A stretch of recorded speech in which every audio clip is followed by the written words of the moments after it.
وہ ہو جو ہر سانس سے جاری ہے،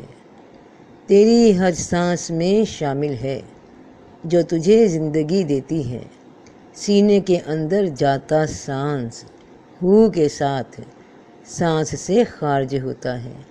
پھر سے ہوا میں مل جاتا ہے اور پھر سے سانس میں شامل ہو جاتا ہے۔ جب بھی قرآن میں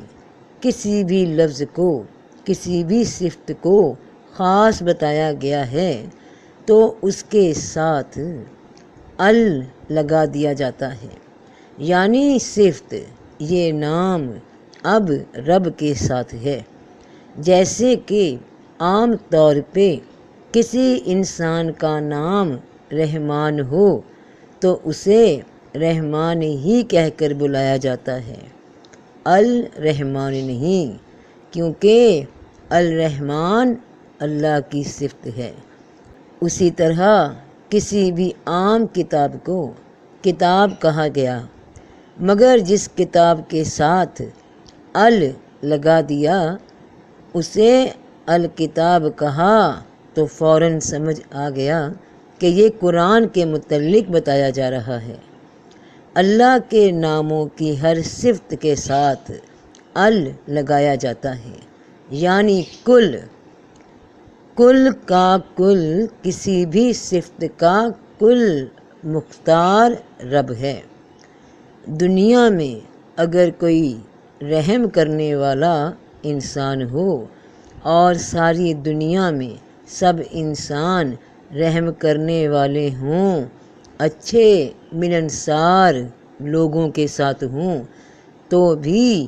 اللہ ان سب سے بڑھ کر سب سے زیادہ مہربان ہے۔ اب جب غور کیا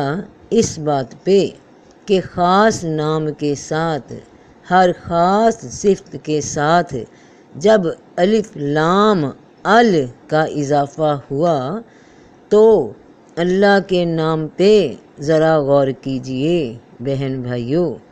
کہ الف لام لام ہے، یعنی لاہو، اور جب اس کے پہلے الف لام ال لگ گیا تو بنا اللہ، ہر معبود سے بڑا معبود، یعنی دنیا میں جس شے کو، جس نام کو تم نے معبود بنا رکھا ہے یا معبود سمجھتے ہو، ان سب کا بھی معبود کل، خالق کل لاہو ہے۔ اللہ،